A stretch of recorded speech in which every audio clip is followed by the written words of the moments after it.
Hello dear students.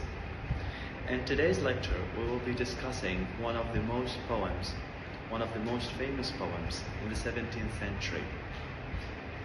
The title of the poem is A Valediction, Forbidden Mourning, and it's written by the famous metaphysical poet John Donne. Before we start with the poem, we have to give a little bit of a background about John Donne, whose name was connected to the school of metaphysical poets, or the school of John Donne, alongside other poets who admired him and imitated his poems and his style of writing. This group of poets were called the metaphysical poets because they used elevated ideas in their poetry, and they used very complicated sentence structures and a little bit of a spiritual ideas that were not so famous with the school of Ben Jonson. And as soon as you study one poem from this school, you will see the difference to the simple and very easygoing songs that were written by the school of Ben Jonson. So John Donne, he began his life as a priest, and then he started to write poetry. He published two types of poems: religious poems and love poems.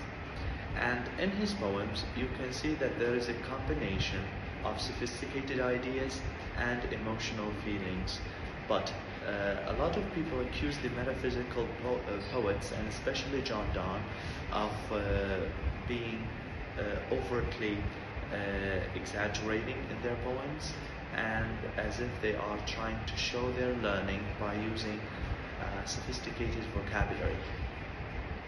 So to start with the poem, by the way, is on page 118 on the textbook. A Valediction, Forbidden Mourning. The title itself, a valediction, by the way, it's a kind of poem that's written for goodbye, or to say farewell, a farewell poem.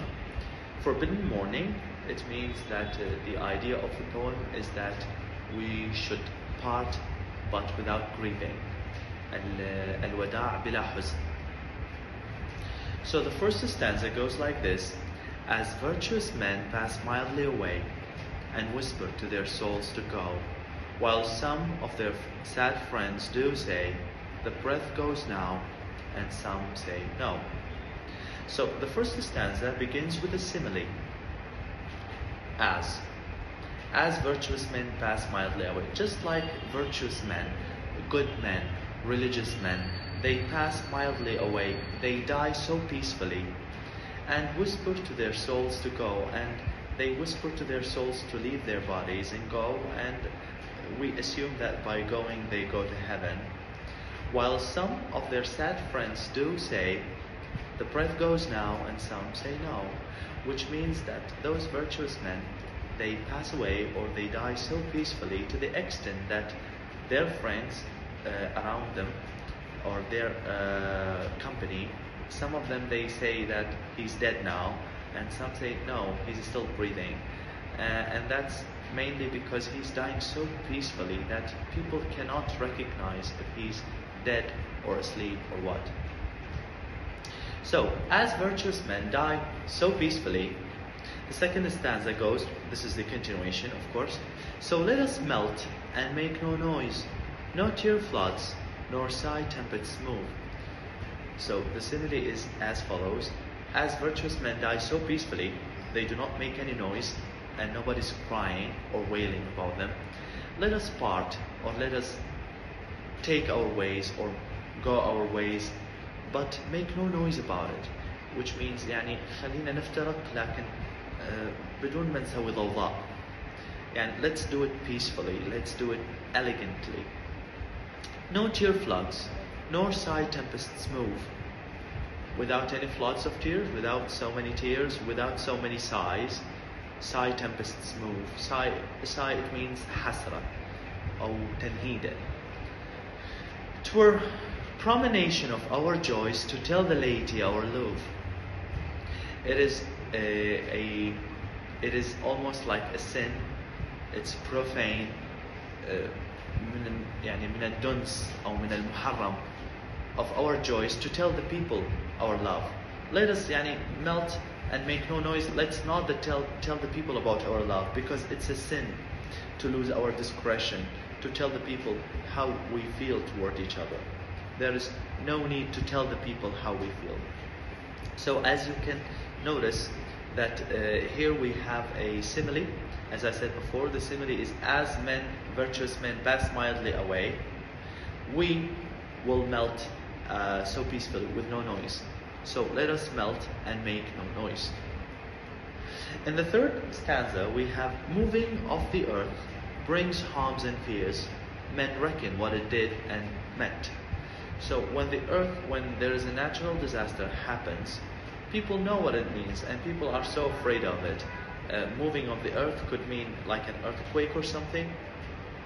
When it happens, it spreads fear to everyone. Everybody knows what it means, everybody's afraid of it. But trepidation of these fears, though great or far, is innocent. But when something happens to the spirit, in metaphysical poetry, there is always this comparison between the physical world and the spiritual world. When we say the spheres, it means like the seven skies or heaven. Okay? So the poet in this stanza is saying, when something happens on our land, like a natural disaster or something, everybody knows what it means and everyone is afraid of it. But when something happens to the spirit, in the spiritual world, in the spheres, in heaven, nobody seems to care about it. Nobody knows what it means. People don't really know anything about it. Stanza number 4. Dull, sublunary lover's love, whose sole sense cannot admit absence, because it doth remove these things which elemented it. So the poet here is making a comparison between his love to his beloved and to other kind of love, which is dull lover's love, boring, let's say naive maybe, or even stupid. He says that this kind of love cannot admit absence. It cannot bear absence. لا يتحمل الفراق. Because it doth remove those things which elemented it. Because when absence happens to this love, it takes away from it everything that it knows. So this kind of love cannot admit absence, cannot tolerate absence. العشاق اللي يحبهم يكون dull, sublunary, which means so simple, dull, boring. They can't love each other when they are away from each other. Unlike our love. This is what the speaker is saying. But we, by a love so much refined, here in the following stanza, stanza number 5, the poet says, but we, and by we he means himself and his beloved. By a love so much refined that ourselves know not what it is. He says that we have a kind of love that is so much refined. Refined, it means so elevated, so not from this world. It's from spiritual love, okay? It is so refined that ourselves know not what it is, that even us, we don't know what it is or what it means. Enter assured of the mind, careless, eyes, lips, and hands to miss. That we don't care about, even if we are apart from each other, we don't care about it. We are sure of ourselves. We are sure of our love.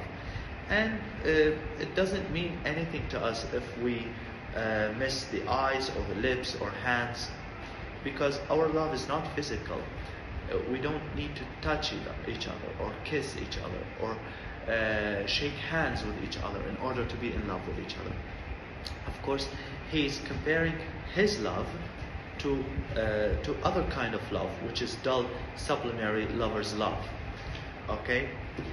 In the following stanza, stanza number 6, the speaker says, our two souls therefore, which are one, though I must go, endure not yet a breach, but an expansion, like gold to airy thinness beat.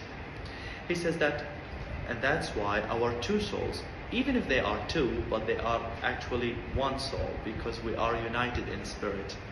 He says that our two souls are unbreakable. Though I must go, although I have to leave, endure not yet a breach, that our love will not break.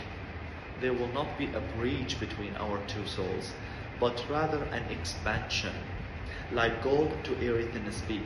Just like gold, when gold is beaten by the goldsmith, it does not break, it expands. Okay, so here we have a metaphor. The speaker is comparing his love and to his beloved to gold. They are two souls, but they are practically one soul. And when they are away from each other, they will not endure a breach. There will not be a breach, a breakup between them, but rather an expansion, just like gold. In the following stanza, stanza number 7, if they be two, they are two so, as stiff compasses are two. Now he says if they be two, which means their souls or their spirits, if they are two, it's okay. They are two, but they are two just like stiff twin compasses are two. مثل أرجل الفرجال. Okay, the compass is the twin compasses. الفرجال, it has two legs. Okay, but they are united from the end. So the poet here in this stanza is comparing his soul and his beloved's soul to a stiff twin compasses. يقارن حبه أو روحه وروح حبيبته بأرجل الفرجال. Although they are two, but they are united. Thy soul, the fixed foot, makes no show to move, but doth the other do. He says that his beloved's soul is the fixed foot, the one that doesn't move in the middle. You see, الفرجال باثنين أرجل، واحدة منهم تكون ثابتة في الوسط والأخرى تتحرك. So here the speaker is assimilating his beloved's soul to the fixed foot of the compasses, which is fixed and steady in the middle. It doesn't move unless the other one moves. He says that your soul will be fixed. It doesn't shake, it doesn't move unless my soul is moving. Which is a very beautiful image, by the way. It means that their two souls are united in fate, that they are spiritually united, that they follow each other. Okay, it's just like the moon is following the earth, for example. So here this metaphor is very important, by the way. So if we have a question in the test, in the final test, about this poem, I think that this stanza will be very important, and the metaphor here is very important. And though it, this is stanza number 8, by the way, the following stanza, and though it in the center sit, yet when the other far doth roam, it leans and hearkens after it. He says that although that your soul, which is the fixed foot of the twin compasses, although it is sit in the center, although it seems to be steady, بالرغم من أنه هي ثابتة لا تتحرك, yet when the other far doth roam, it leans and hearkens after it. Yet when the other foot, the other soul moves, the first one will lean, راح تميل, and hearkens after it and will follow it. Again, a very beautiful image. This is a conceit, by the way. You have to be careful. You have to look for the definition of the conceit, because it is very important for the final test. So the conceit here in those two stanzas is that the speaker is comparing his love to his beloved, or his soul and his beloved's soul, to stiff twin compasses. One of them is fixed, his beloved is fixed in the middle, and the other one is revolving around it. But when this happens in this stanza, and though it in the center sit, بالرغم من أنه هي ثابتة في الوسط, yet when the other far doth roam, when the other foot moves, it leans and hearkens after it. It leans تميل وتبحث عنها, and grows erect as that comes home, and it will stand erect when the other one comes home. لما تعود الأخرى إليها راح تقف باستقامة, يعني ستكتمل قامتها. The last stanza, the concluding stanza of the poem: such will thou be to me, who must like the other foot obliquely run. He says, you will be like this to me. Although I have to run, I have to go far away, but thy firmness draws my circle just. Your firmness, your steadiness, tabatuki, will make my circle just, will make my circle perfect, because I will keep on revolving around you. Even if I go so far, I will be moving around you, and thus my circle will be just, will be perfect, and makes me end where I began, and you will make me always go back to where I began, which means that although he has to go to places so far away, but in the end he will go back to his beloved. Of course, there is one piece of information that we have to keep in mind here, is that John Donne wrote this poem to his wife when he was about to leave to France or a mission for his work. So his wife, and he is supposed to spend at least 3 years in France. So his wife was so sad about it. She was devastated because 3 years is a very long time.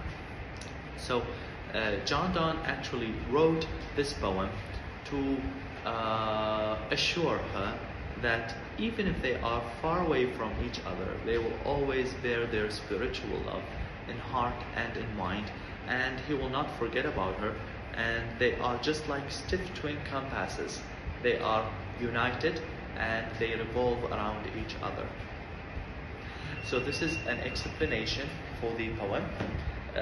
Of course, in the notes that I already sent you, you will find the text of the poem and a line by line explanation, and of course you will find the main themes.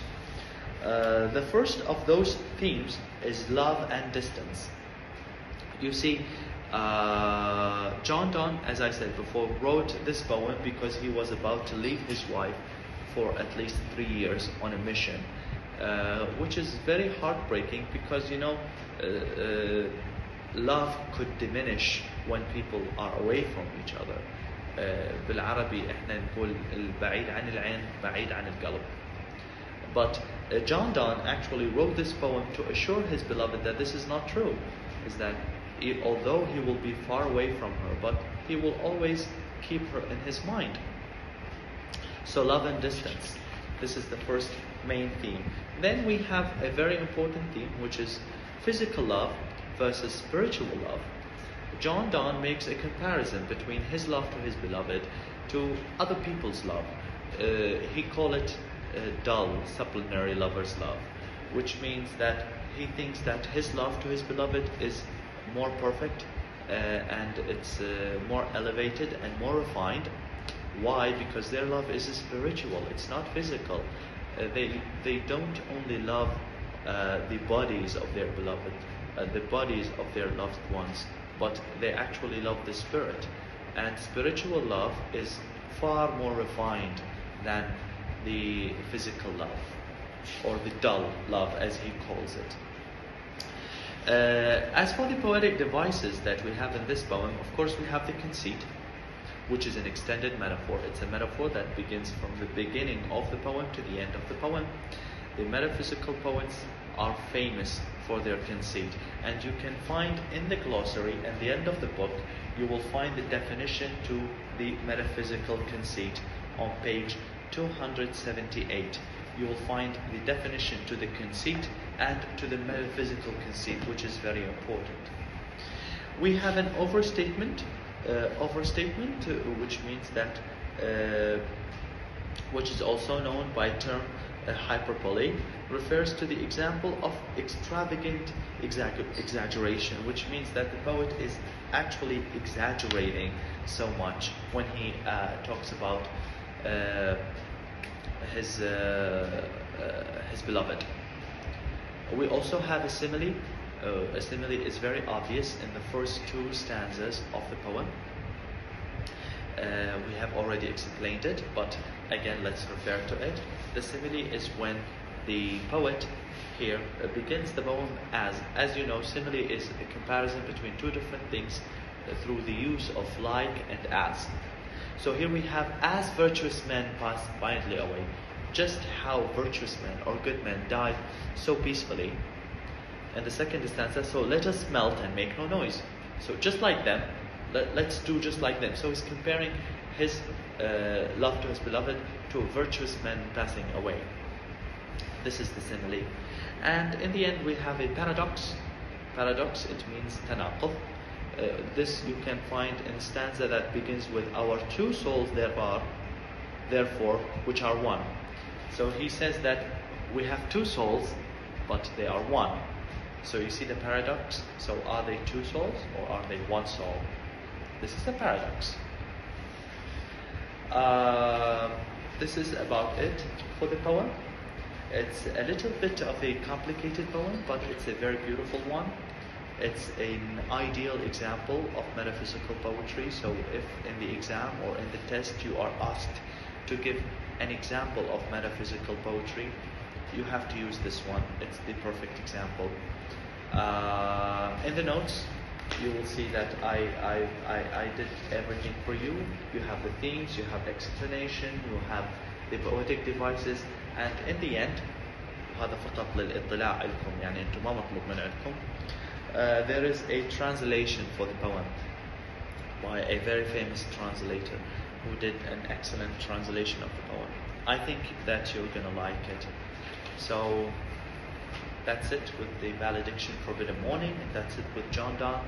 And thank you so much for listening, and I wish you all the best of luck with your final exams. Thank you so much.